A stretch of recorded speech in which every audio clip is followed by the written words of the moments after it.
Hey everyone, welcome to Homeschool.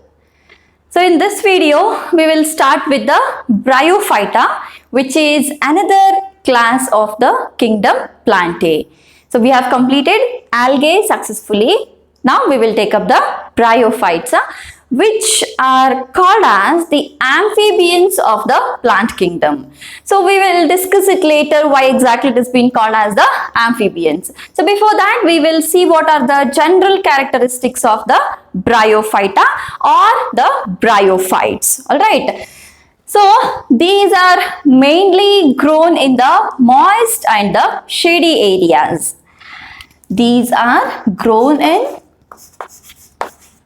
moist and shady areas.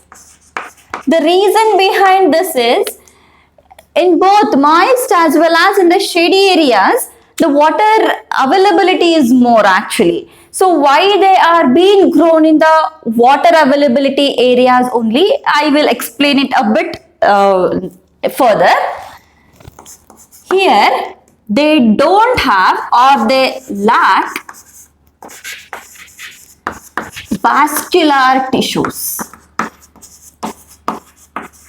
They lack vascular tissues. That is, there is no xylem, there is no phloem at all. Okay, no xylem and phloem. So generally what happens in these big plants or the trees which we see, they have vascular tissues or they have xylem and phloem which are running from the tip to the bottom of the plant. So though there is water availability at a particular time or no, irrespective of that, when the water is there, through the xylem, the plant usually will absorb and store it in the plant, isn't it? So this is the general phenomena happening. But in case of the Bryophyta, they don't have these xylem and phloem. So they cannot absorb the water for the future use or whenever it is being required. So what happens, these organisms or these particular plants should be in contact with water all the time because they don't know when they require water. So when the water is being required, immediately it has to absorb and it has to use it at that time only. So like other plants, it cannot absorb and store it somewhere in the plant. Fine. So it has to absorb at that time only and it has to use it because it doesn't have the xylem and phloem. So on spot absorption and on spot utilization of the water will be there. Hence these organisms prefer to grow in the moist and the shady areas. Moist areas, definitely water is more. Shady areas, why shady areas? Because in those areas the evaporation of the water is quite less compared to the exposed areas to the sunlight, isn't it? The area which is exposed to the sunlight, that will be having more evaporation of the water. Shady areas, they are not that exposed to the sunlight, so they will be having less evaporation, so water will be usually more in those areas. Hence they prefer to grow in the moist and the shady areas where the water availability is more. One more reason why they grow in the area where the water is more is that is because during the reproduction, the male gamete has to swim to the female gamete. That we will see during the reproduction. But remember, that is also one reason why these Bryophytes are usually grown in the water like available regions. Fine. And since they are grown in such regions where the water is more, these are called as the amphibians of the plant kingdom. Fine. So what is an amphibian? Which can grow both in the water as well as in the land. So these are present on the land, but at the same time they are also growing in the region where water is more. So it is as good as they are present on the land as well as in the water. Hence they are called as the amphibians of the plant kingdom. They are called as amphibians of plant kingdom.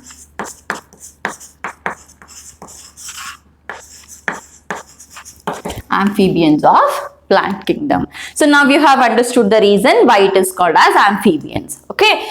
The next characteristic is these are short plants. The reason why these are short plants is they don't have the vascular tissue. If there was vascular tissue, then they would have had a xylem channel or the column of a xylem from the root level to the tip of the plant. In that case, whatever the height of the plant it might have, it can easily absorb the water and it can easily transfer the water to the heights. But here they don't have the xylem at all. So every part of the body or every part of the plant should be in contact with the water. Only then it can utilize, because it cannot transfer the water at the max through the osmotic concentration. They can transfer some amount of water to the neighboring cells, but not to a greater extent as in the water is being transferred or water is being moved in case of xylem and phloem. Hence, it cannot have a greater height. So, usually they are the shorter plants. Then, the next characteristic here is they are thallus-like. In case of algae, we had seen it as those are thalloids, isn't it? Thalloids, where there is completely no differentiation of a body into root, stem, leaf and all. So there is no differentiation at all completely, hence they were called as thalloids or thallus bodies. Here we are not calling them as completely thalloid, we are calling them as thallus-like. Okay, we are calling them as thallus-like. It means that it has some structure which is leaf-like, but it is not a true leaf. We have some structure which is root-like, but it is not a true root. We have some structure which is stem-like, but it is not a true stem here, because it cannot be a true stem, it cannot be a true root, it cannot be a true leaf, because they lack the vascular tissues. Hence, we call them as thallus-like. Okay, these are thallus-like structures which are erect. Thallus-like, these are erect bodies and they are usually attached to the substratum by unicellular or some multicellular structures called as rhizoids. And or we'll write it separate point.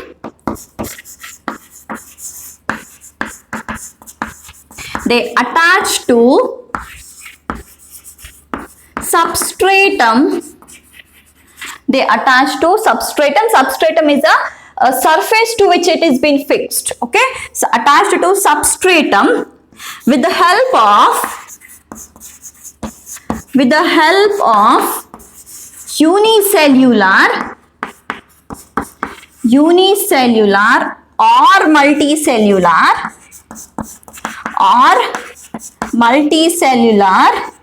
root-like.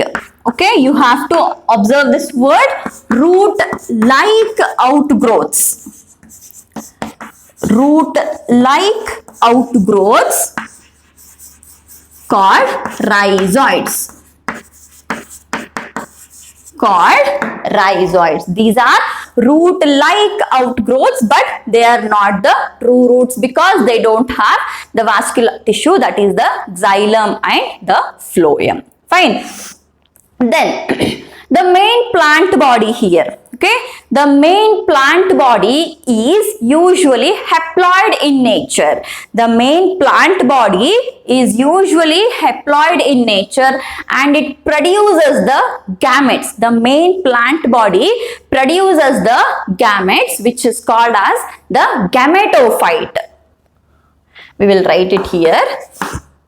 The main plant body is usually haploid.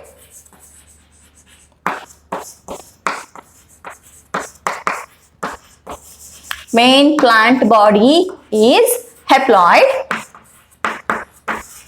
and produces the gametes. and produces the gametes. And that part of the plant body, the main part of the plant body is called as the gametophyte. It is called as gametophyte. Whereas the sex organs, okay, the sex organs are generally multicellular in nature. I repeat, the sex organs are multicellular in nature. The male one is the antheridium, which produces the biflagellate anthrazoids, okay, and the female one is the archegonium, which produces the single egg. The sex organs are sex organs are multicellular in nature. Sex organs are multicellular, and the male is called as, the male is antheridium.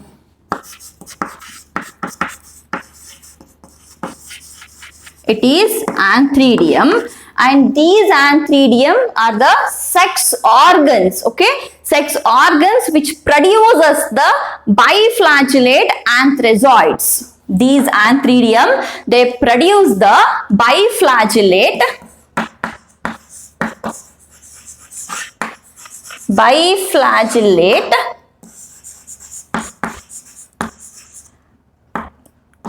ZOIDS, anthrazoids. Alright.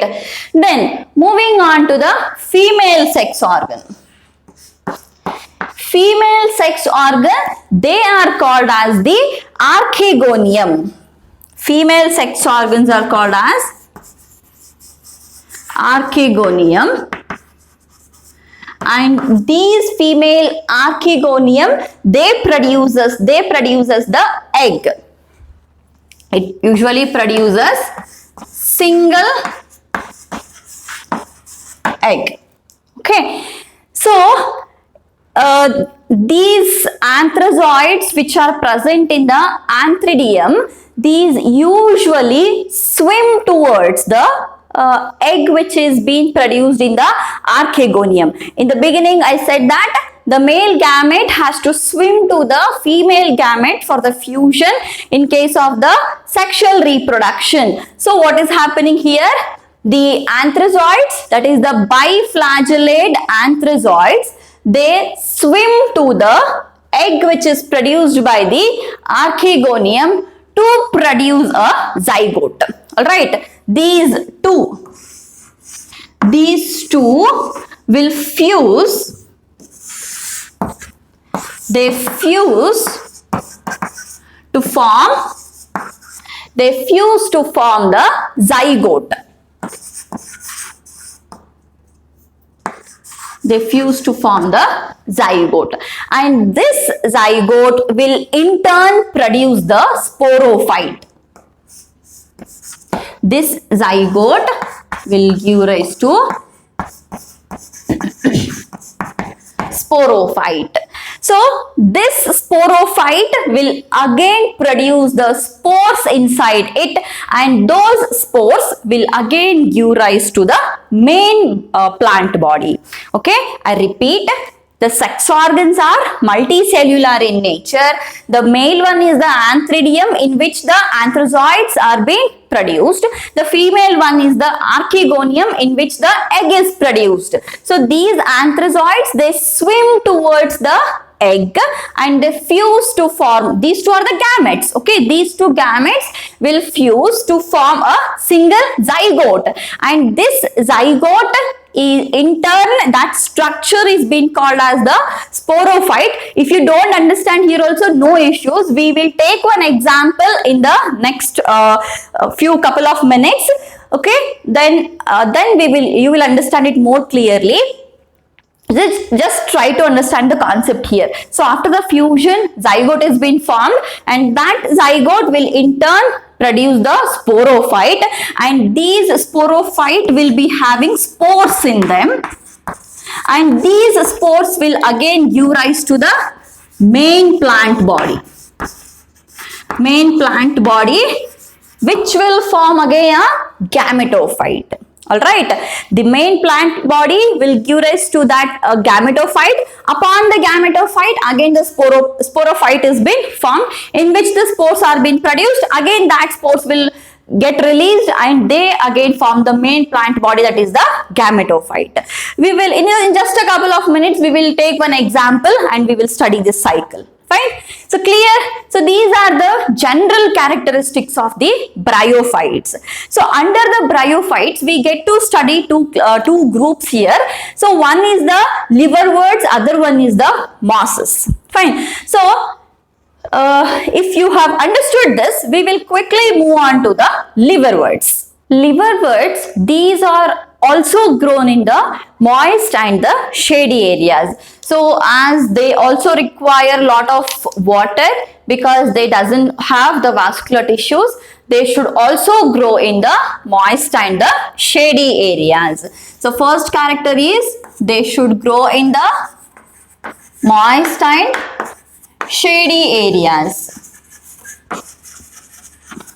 These are being called as quite primitive bryophytes because we have seen in the general characteristics of bryophytes that they are thallus-like, but they are not exactly thalloid organisms, isn't it? So they have all the structures like root, leaf, stem, but they are not true roots, true leaves or true stem because there is no vascular tissues. But in case of the liverworts, they are quite primitive as compared to other bryophytes. That is because they doesn't have the thalloid differentiation at all. They are completely thalloids only. They are not thallus-like. They are completely thalloids. They are quite primitive. Whereas another group of bryophytes, that is the mosses, they are thallus-like. They have that differentiation. But liverworts have lesser differentiation compared to other bryophytes.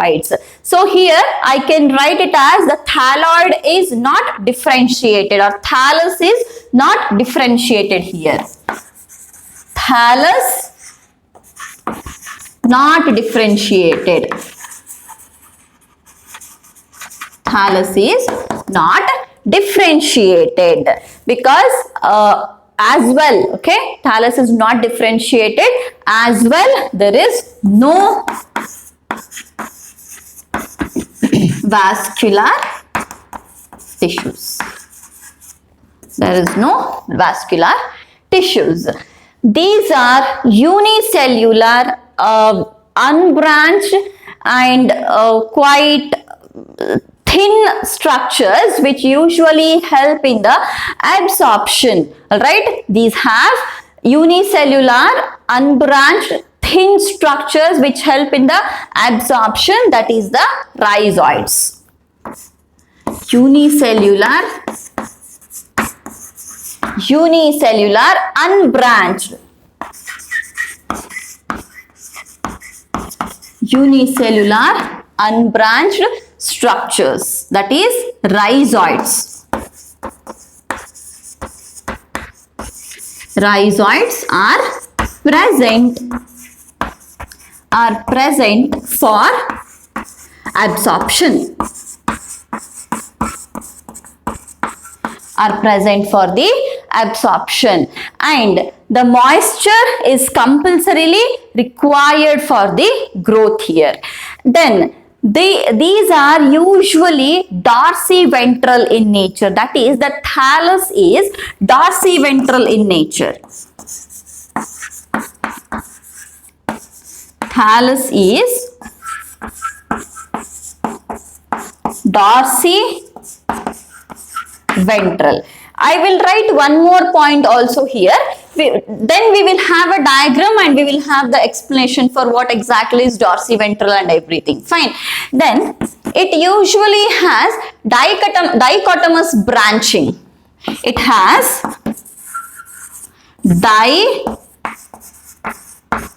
dichotomous branching.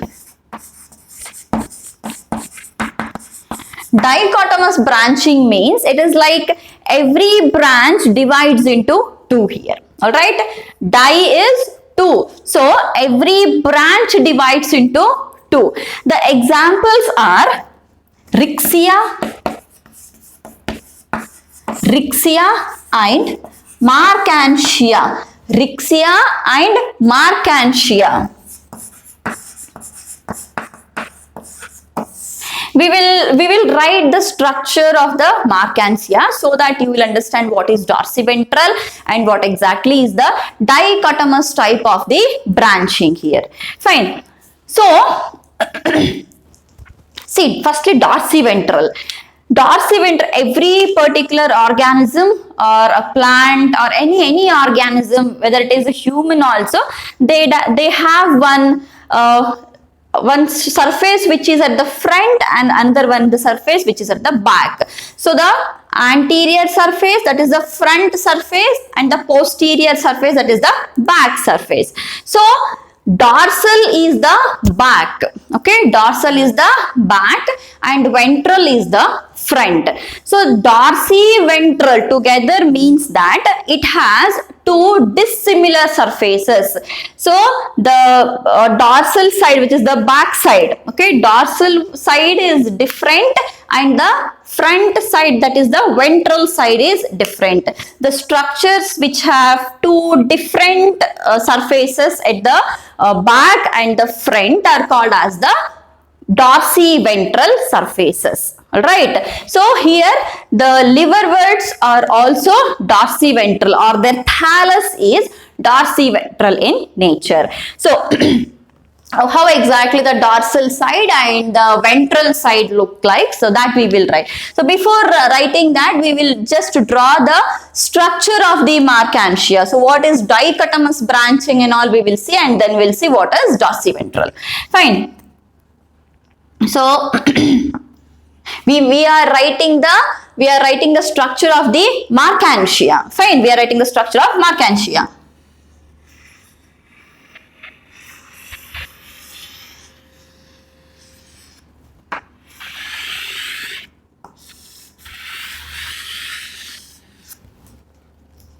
So this is one single branch here, fine. This is one single branch and this branch has been divided into two here. So this is called as the dichotomous branching. And so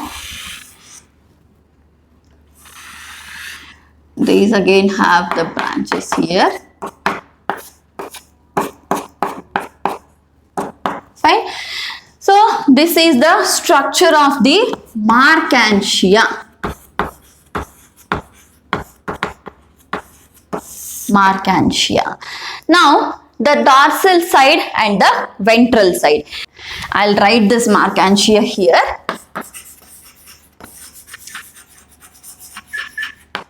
Markantia. So on the dorsal side, fine, I'm writing the dorsal side. I'll just write it as a rough diagram like this. I'll write it.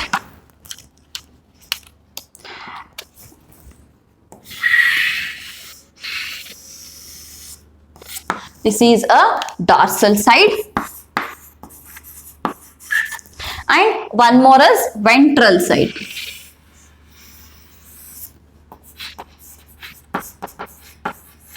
The ventral side. So on the dorsal side there is a groove like this. Fine, there is one line or there is one groove groove which usually see in the case of the plants like midrib is there, no? So in a similar way we get to see one median groove. So this is the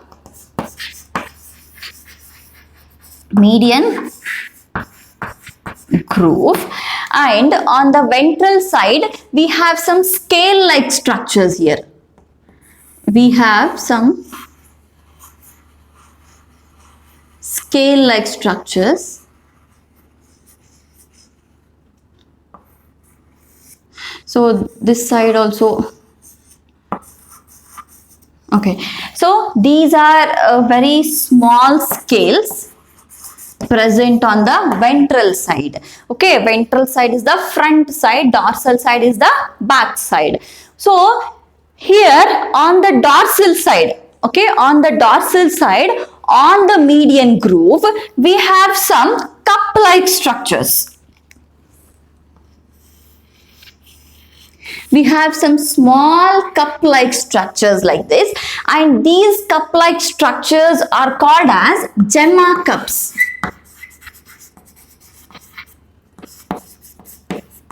These are called as the gemma cups. So these gemma cups are asexual multicellular bud carrying cups. Okay, inside these gemma cups we have small bud like structures. We have small bud like structures, and these buds are being called as the gemmae. Okay, gemma cups, inside the gemma cups we have gemmae.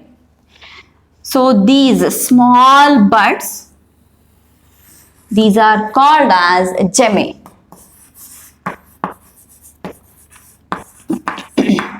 Okay, so what is the role of these gemma cups as well as the gemmae? So here what happens, these firstly we will see what exactly are the gemmae here.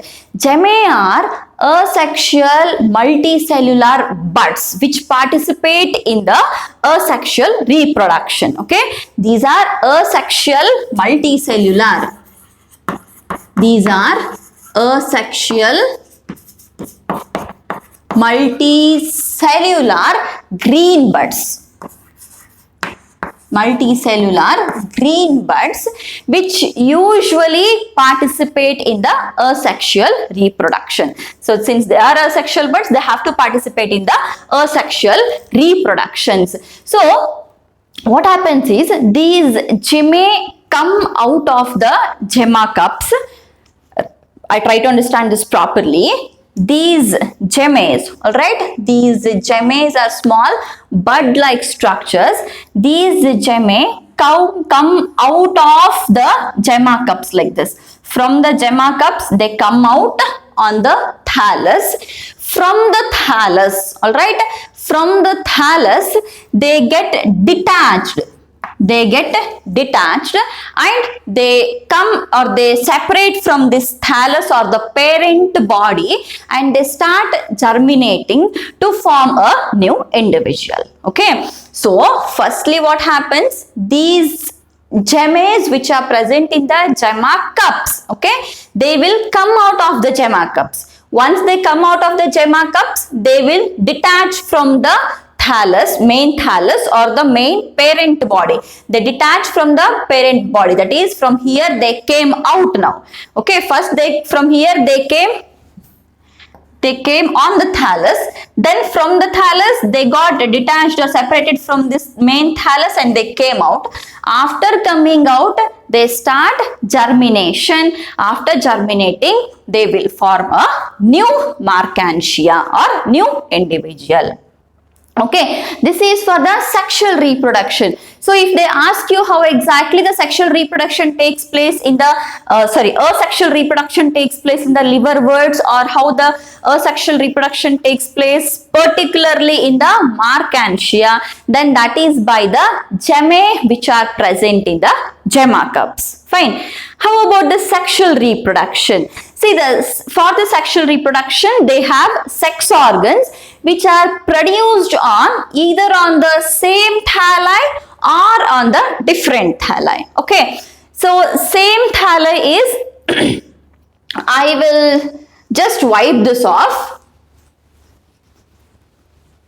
Okay, so now it can be on the same thalli like this. One side it may have a male, another side it may have a female, or it can also have male on one particular thallus and then female sex organ on another thallus. So for an example, we will consider we have female and male sex organs on two different thalli. So it may go on the same thalli also, okay, but just for the better understanding, I am making it two different thalli. However, the same process will hold good for this same thalli also. Okay, so now the male, first we'll speak about the male sex organ. So male sex organ So it is produced by a stalk appearance.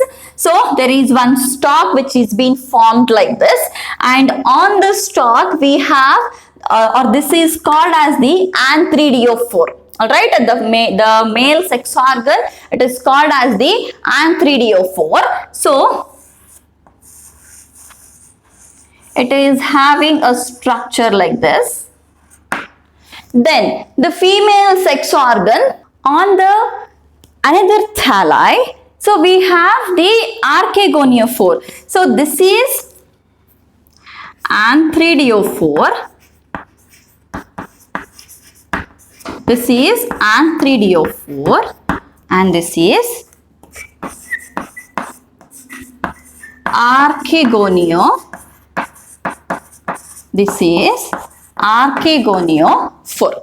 Okay, anthridiophore and archegoniophore. So these two stalks here are the one is the male one is called as the anthridiophore and the female one is called as the archegoniophore. All right. So here these like the male structure, we have one female structure also here, but the difference here is or how exactly you can differentiate between the male and the female is, in case of the male we have this central disc here, and around the central disc we have 9 lobes here. 1, 2, 3, 4, 5, 6, 7, 8, 9. Okay, these are 9 lobes, and under every lobe, okay, or beneath every lobe there is a antheridia.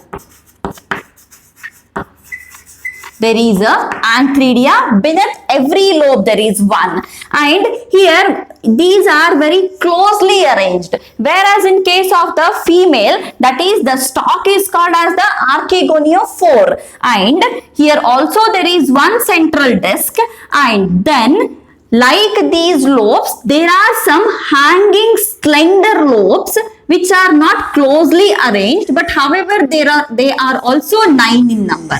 1, 2, 3, 4, 5, 6, 7, 8 and 9. Alright. So these are also 9 lobes and these are also 9 lobes. The difference is they are closely arranged and these are quite spatially arranged, and these are long as well as quite slender in nature, whereas these are very closely arranged. And again, beneath every lobe here there is one archegonia present, and in the archegonia we have female gamete and in the antheridia we have male gamete. And while looking into the general characteristics of the bryophytes, we have seen there that the male gamete will swim to the female gamete. So whether it is on the same thalli or on the different thalli, irrespective of that,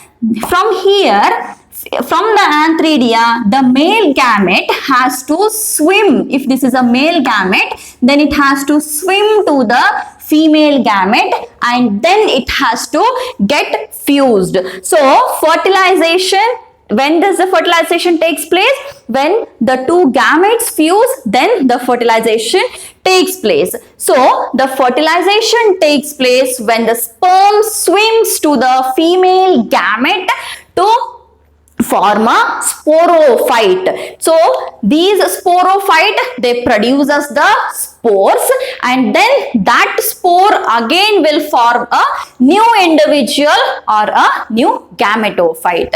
So this part here, actually this is the main or the major thallus or the main plant body, isn't it? So previously I had drawn one more diagram like this. So marcantia. So this was marcantia. So this is the main plant body, major axis. So this main axis we call it as the gametophyte, whereas this part we call it as a sporophyte. Okay, this part is called as a sporophytic part and this part is called as the gametophytic part. So after the fertilization has taken place, then the spore from the sporophyte, the spores are being produced, and from the spore, okay, from the spore again a main thallus, or in this example we have taken marcantia, a new marcantia thallus will be formed. Clear? So these are the general characteristics. What you have to remember here is, as compared to the mosses, liverworts are quite primitive. It means that there is no thallus differentiation at all. Fine. And Rixia is also example for the liverworts. And very important, which you have to remember here is, the thallus here is dorsiventral. That is, the dorsal side and the ventral sides are different. And very expected question from this liverwort or the marcantia especially is, how exactly the asexual reproduction takes place. The asexual reproduction takes place by the gemmae, which are produced in the gemma cups in case of the marcantia. Fine. So this is all about the liverworts. So in the next class, we will take up the mosses as well as how exactly the bryophytes as a whole are being commercially exploited. Alright, so we'll wind up the class by this. So subscribe the channel and share the videos.